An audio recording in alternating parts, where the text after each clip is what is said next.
Richard, myself, and you have something in common also. Would you mind telling us about your grandfather? Because I think he is also part of the strength you have, and this, if you're comfortable talking about that. Yeah, well, that's, my grandfather was an interesting character, interesting person. He died when I was 8, but I have a very strong connection with him.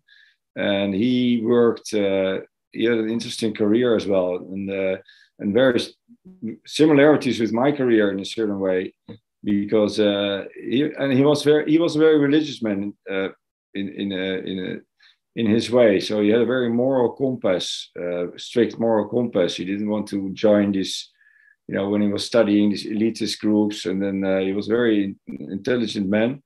And then at a certain stage, he became the director general of the Dutch intelligence agency, actually. And wow. During an interesting period, and he always had some conflicts at his work. There were conflicts there, internal conflicts, which I was very young, so I was not aware of it. But I knew back then from my father that he always came back from his work. He had issues there. There were issues he saw, what was happening during that time.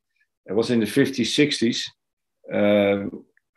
Which he was not satisfied with, and he at a certain stage left his job, and he lived just as a sort of renegade.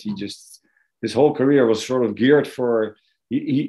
First he was what is in English? He was a judge. What is it?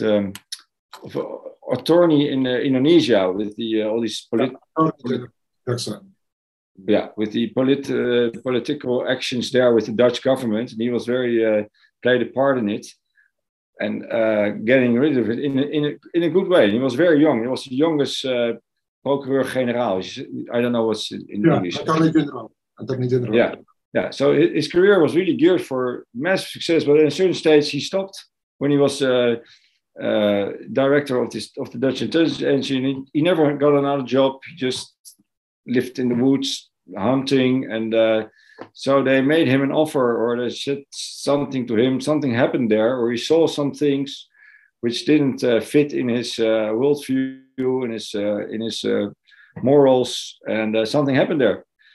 And it's interesting because I had sort of the same thing. In 2014, I stopped with my job, aviation. Said, okay, you leave aviation.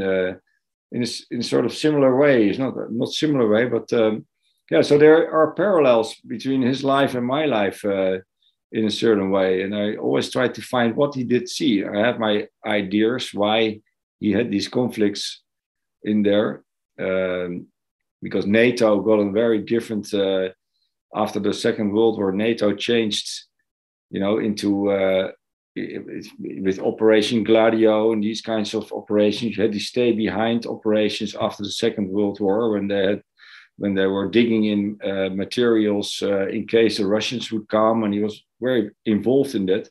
But then it turned rogue at a certain stage with these terror attacks in Europe, and maybe he saw that, and maybe he was talking about this, or he saw things in the Dutch elite, because intelligence agencies are very much part of the elite networks, of course, worldwide. And maybe he saw things in there which just didn't fit with him, and he got in conflict, and he just left his whole